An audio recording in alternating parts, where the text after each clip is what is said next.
On y est. La tambouille politicienne bat son plein dans la perspective des élections législatives des 12 et 19 juin.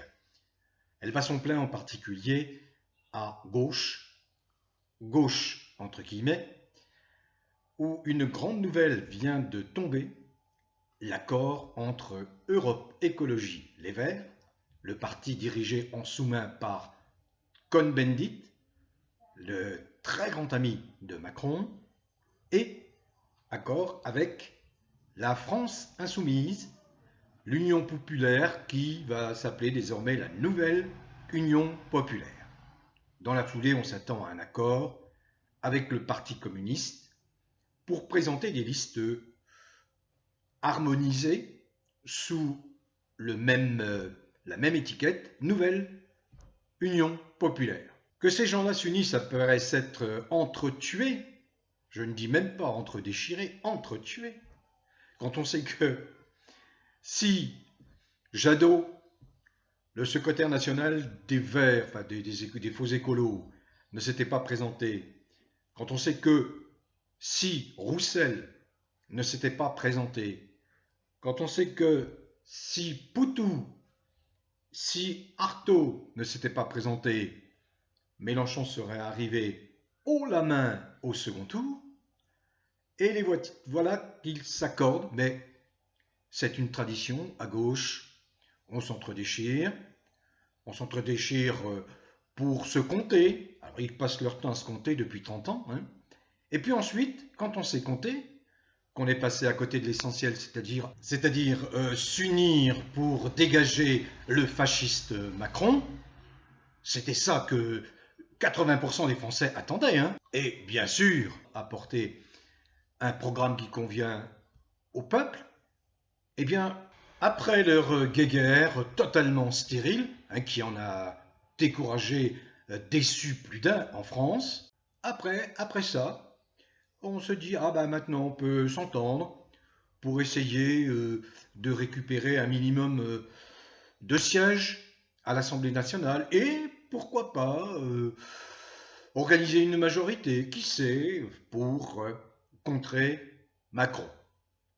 Alors je l'ai dit dans une précédente vidéo, et pour moi ce sera rédhibitoire, tout parti, mouvement qui présentera des candidats aux élections législatives, que ce soit à gauche, à droite, les souverainistes, qui ne s'engagera pas fermement, formellement à 1. Lever l'état d'urgence sanitaire, qui n'a rien de sanitaire puisque c'est un état d'urgence décidé par Macron. 2. La suppression, l'abrogation de toutes les lois qui ont été votées sous le quinquennat de Macron. Il n'y en a aucune qui soit positive pour nous, les gens. Aucune. Aucune. L'amnistie de tous les gens qui ont été de manière arbitraire inquiétés par le fasciste Macron qui a utilisé l'autorité judiciaire pour ce faire. Ensuite, le volet social. Je remonte là-bas pour le volet social. J'exige, en tant que citoyen français, adulte, responsable, réfléchi, un SMIC à 1500 € net, voire davantage. Immédiatement la retraite à 60 ans, voire moins, 55 ans pour les métiers pénibles. J'exige un minimum vieillesse à 1500 € net. J'exige un revenu minimum pour tous, y compris les jeunes, qu'ils soient étudiants, qu'ils soient apprentis, qu'ils soient sans boulot, de 1500 € net. Ceux qui ne présentent pas cet engagement formel, je ne me précipiterai pas dans les bureaux de vote. Troisième chose, car moi je n'accepte pas qu'on pactise avec le monstre, avec le diable, avec le démon qui a du sang sur les mains. Revoyez la dernière vidéo où il y a une énumération exhaustive de tous les crimes commis par Macron. Donc Macron a du sang sur les mains, et certains s'apprêtent, comme Mélenchon, à pactiser avec le diable. Pas de pacte avec le diable, il n'en est pas question. Donc, troisième exigence, la destitution. Tous ces mouvements et groupes politiques qui vont à la quête de mandats de députés, les 12 et 19 juin, devront s'engager formellement à enclencher la procédure de destitution contre Macron. Ils peuvent entrer en contact avec François Asselineau. Il n'y a qu'un député qui l'avait suivi, c'est le député LR Marlex. Les autres ne se sont pas engagés et ont laissé Macron continuer à perpétrer ces crimes notamment dans le cadre de ce que les gens appellent une crise sanitaire qui en réalité n'a jamais été une crise sanitaire.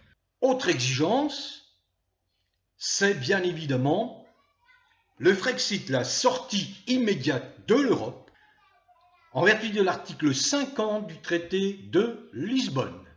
Nous n'avons rien à faire dans une Europe des riches qui n'est absolument pas une Europe des peuples.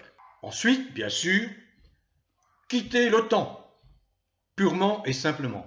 Inutile de rester dans une organisation belliciste qui veut nous mener à la Troisième Guerre mondiale. Si ces exigences-là que je viens d'énumérer ne figurent pas noir sur blanc sur les programmes des candidats aux élections législatives, quel que soit le parti, je retourne à mon combat d'abstentionniste, car je considère que le changement n'interviendra pas en respectant les institutions, les règles institutionnelles, elles-mêmes dévoyées, foulées aux pieds par des gens sans scrupules comme Sarkozy, comme Hollande et le pire des pires comme Macron. Dès lors que ces règles institutionnelles, notamment l'élection du président de la République et les autres élections, sont dévoyées, ne sont plus respectées par ceux-là même qui devraient les respecter, parce que Macron est, en sa qualité de président de la République, garant des institutions.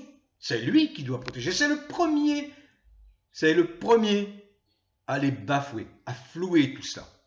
Donc, c'est inutile de se battre lorsque les règles sont pipées. Donc, l'abstention, si ma décision n'est pas définitive, n'est pas prise, si ces engagements que je viens de donner ne sont pas pris par les partis qui présentent des candidats à l'élection législative. J'en oublie une que j'ai donnée la dernière fois, d'exigence, bien évidemment, levée de l'immunité présidentielle pour les 5 ans de son mandat passé de Macron.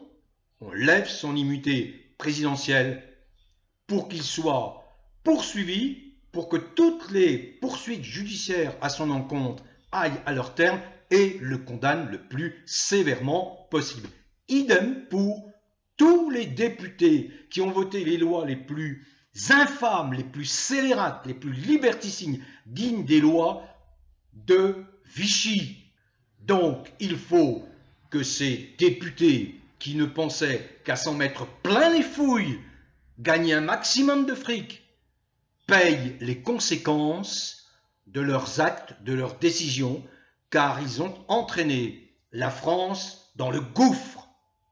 Et ils ont non seulement entraîné la France dans le gouffre, mais ils ont, je le répète, blessé des dizaines de milliers de personnes qui manifestaient conformément aux droits qui leur est donné par la Constitution.